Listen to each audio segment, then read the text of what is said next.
rules and regulations, or well, what is their tone of voice? Deflection, deflection, deflection. Neglect, deflection.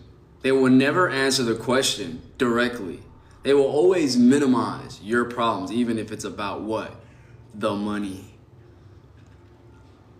So you know what I did? I said, interesting. I'm going to be sending all these emails at 7:34 a.m., 7:34 a.m., right? 9:11 a.m., 10:10 a.m., 11:11 a.m., 12:12 p.m., 1:11 p.m., 1:23 p.m. These are numbers that I will use when I'm sending my emails and scheduling my emails, right? Because if you want to be petty, I can be petty too. I'm going to be sitting right there in class. I already got 2 other emails being sent to you guys. And guess what? It's not an email where it's like nothing. It's an email that has substance. Imagine you sitting in class and the counselor goes on break and she goes back to her office and comes back with a angry looking face, but she has to smile it off. It's because I'm sitting there, not on my phone, but the email's gonna get sent. You're like, how the hell did he do it? Oh, duh, I learned how to use a computer because of you. You guys are charging me extra each month. I don't like that. I don't like that. Don't like that. But it was fun. When you get your FOIA, your Freedom of Information Act, and you get all your emails and all that stuff and all your charts and all that, now you have control. Because now you have things that were already facts in the past, and they're here now. You get what I mean? This is what clients have to do in order to, what?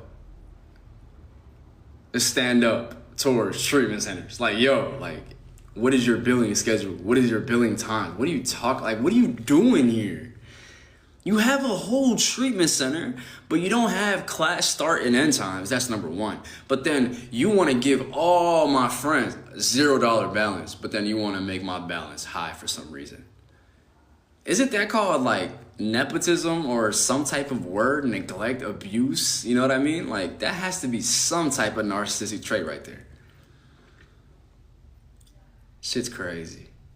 It wasn't crazy at the time. I was just disappointed. But I was like, you know what? I'm running every day. So I'll be running every day. After I get off group, I would go put on my clothes and I would go run. Sometimes I'll go run past Fairview. Why? So I could just look at the building, take all their energy and keep running. That's what I did. I don't know why, but they had me on like, they taught me a lot. They really did teach me a lot, I'm gonna be honest. Remember a day I met Deb Chamelski, right? That works for Reflections LLC. I met her one day. She was wearing all black. Shook her hand, looked at her in her eye, and I had a vision. I literally had a vision. It was like, yo, there's something up with this individual. Respectfully, there's like something spiritually affecting her. And I felt that. But how do you tell somebody that when they're just like first meeting you, you're at their treatment center, they know your emails, they know who you are, they know that you're pretty intelligent, they're like, yeah.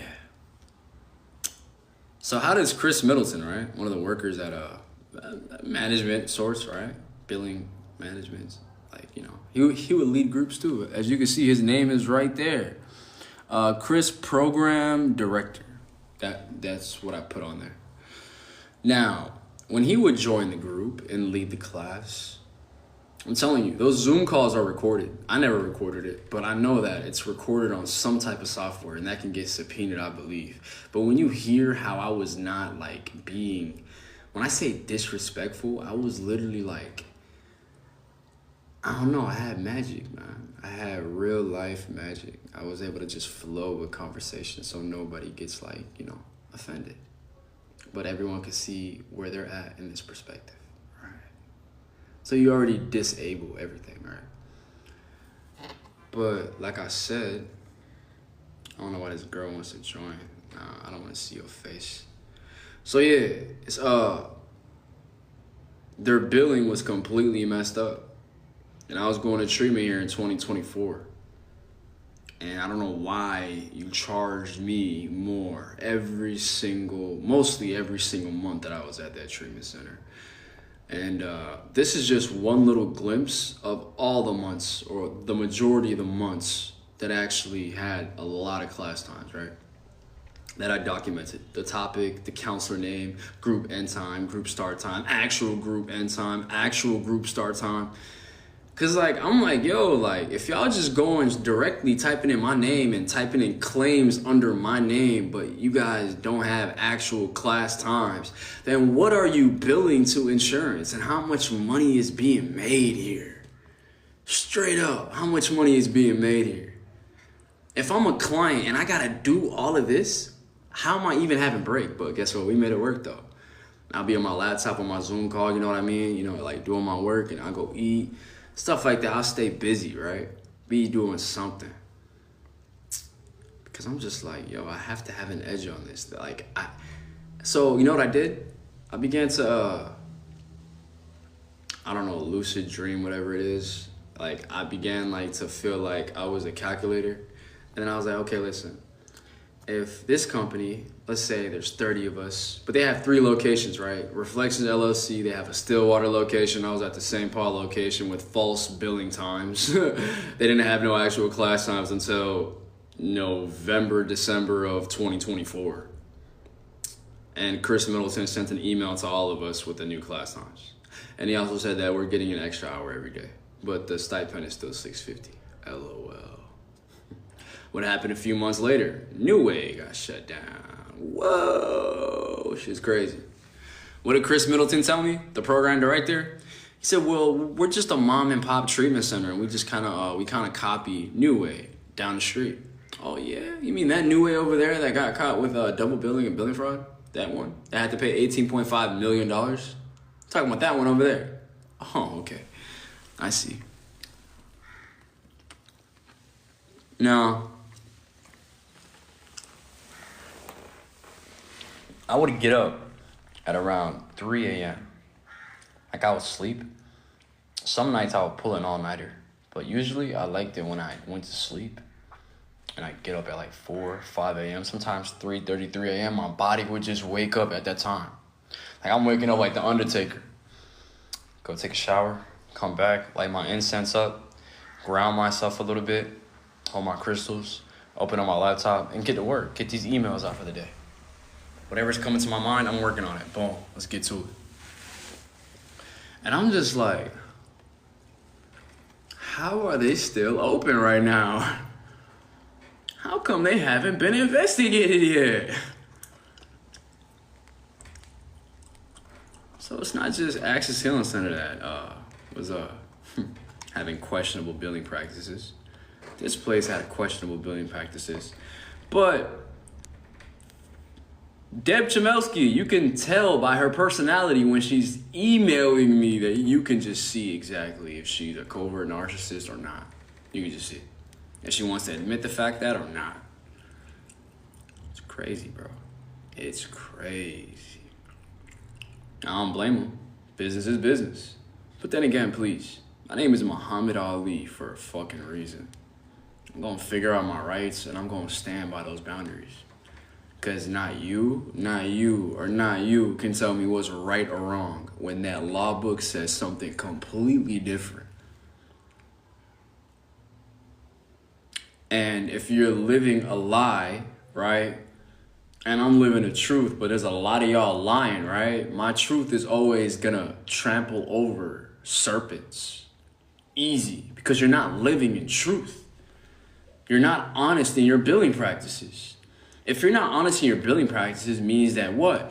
You can let that little devil, whatever it is, sneak in, because the devil's in the details. When you look into the details, that means you got to become a devil too. And you got to learn CPT codes. And you got to learn XYZ, right?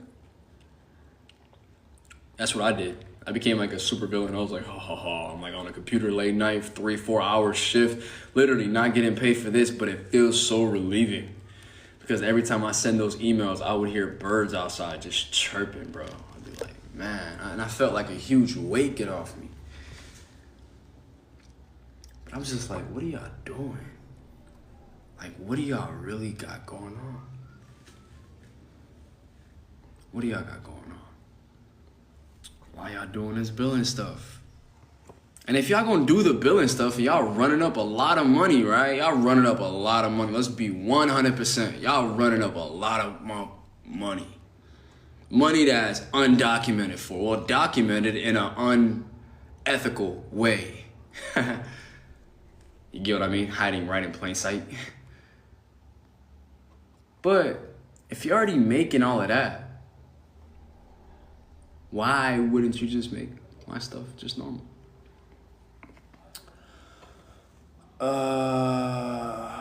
Okay, so this was one of the emails I sent.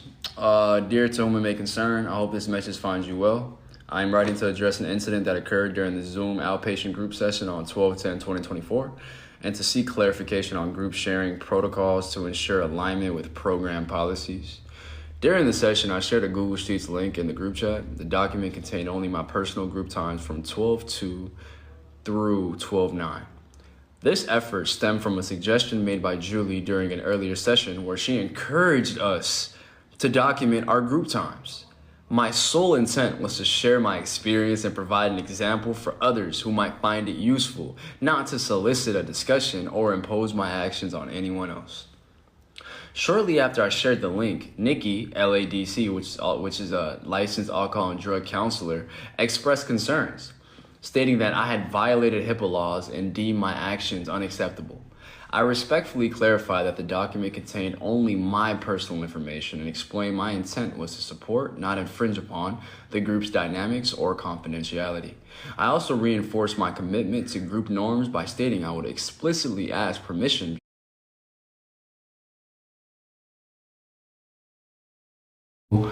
and compliant group environment. I would appreciate guidance and clarification on the following. Specific HIPAA concerns. Could you elaborate on how sharing personal documentation without involving others? And I kept going. You know what? I'm gonna go take a screenshot at the other end of this email and we're gonna sit here and we're gonna read it together. Because apparently we got LADCs that don't know a damn thing about rules and regulations and HIPAA policies that just throw huge words at you and acting like you don't know exactly where it came from. Do you know the rules that govern you for your 2-year degree or no? Because if you don't, you're not gonna understand me. You're not gonna understand me. You're not gonna what? Get me. Even if I'm aligned with the Most High. You feel me? Yeah. I'm gonna be right back. I'm gonna go get the other part of this email and we're gonna read it together because the name is who? So anybody can what?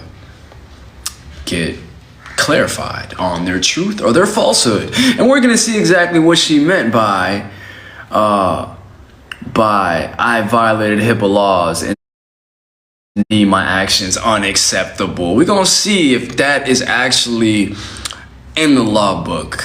You know what I mean? Okay, cool. I'll be right back. Give me a second.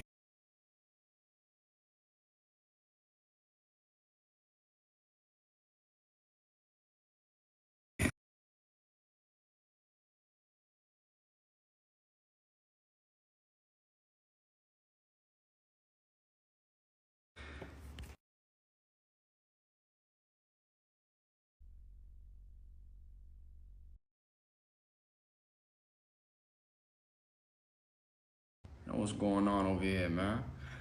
I free my device from any theory connections. Look, now my stuff is working clear. It was just all glitchy. Okay, cool. So I was like, given the importance of maintaining a positive, respectful, and compliant group environment, I would appreciate guidance and clarification on the following. Specific HIPAA concerns. Could you elaborate on how sharing personal documentation without involving others' information could be perceived as a potential violation? That's an honest question right there. Honest question. Number 2, sharing protocols. Are there specific guidelines or restrictions regarding sharing resources, experiences, or tools in group settings that I should be mindful of moving forward? My goal is to ensure my contributions align with program expectations and to uphold the safe and supportive space that Reflections fosters. I appreciate your time in reviewing this matter and welcome any insights or recommendations you can provide.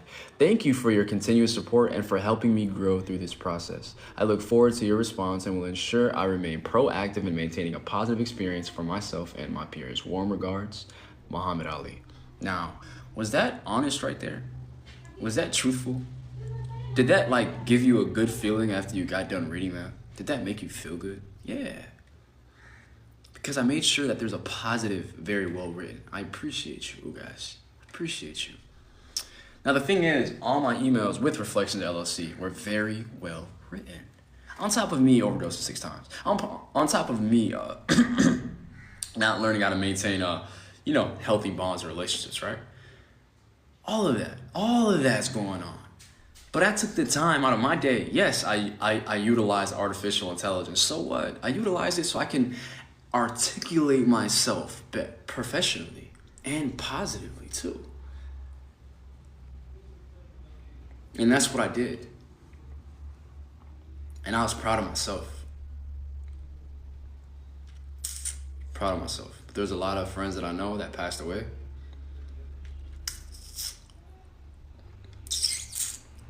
Nah, bro, you can't. Bro, you can't. Bro, you can't. Has to be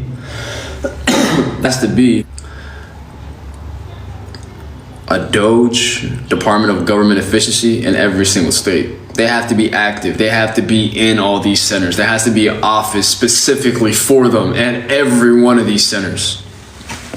So they can feel out. They can feel it. So they can see it. Experience it. I remember every experience. And I won't forget it. But it's interesting how I didn't have no issue with counselors there. A few. Just because they weren't acting on guidelines with their license. Like, you have a license. Listen, I have a driver's license. I'm supposed to act on my driver's license regulations. If I act out of line with that, as much as I can argue about it in court, guess what? If I'm wrong, I'm wrong. That's just the way it goes. There's no ifs, thens, or buts, right? Now, you're an LADC licensed alcohol and drug counselor because you have the experience, and I give you a hands up for that. But nobody forced you to do this career. Nobody forced you to act like a narcissist, and nobody forced you to speak about laws and regulations that you know nothing about. So when you're gonna check me on something that's on that book, make sure you got your shit in order, because I'm gonna figure it out. Because I'm gonna figure it out. Because I'm gonna figure it out. Because I'm gonna figure it out. Free. Once I learn how to put 2 and 2 together, learn how to write down my experiences to the T, articulate it better, transfer it over to the law book, assess to see if everything is matching in accordance with with the law book. And I come back and I get to see that, oh damn, you got like 9 different wrongs on me. The next time I see you, respectfully, it's just gonna be like, I'm just gonna have a conversation and start talking about these different things, right? In a positive way. Hello. Come on in. 1 second. Come on in. Come on in. She don't know English. Guys, how do you say come on in Swahili? Njogo. How do you say it? I don't know. I forgot how to say it. How you say it?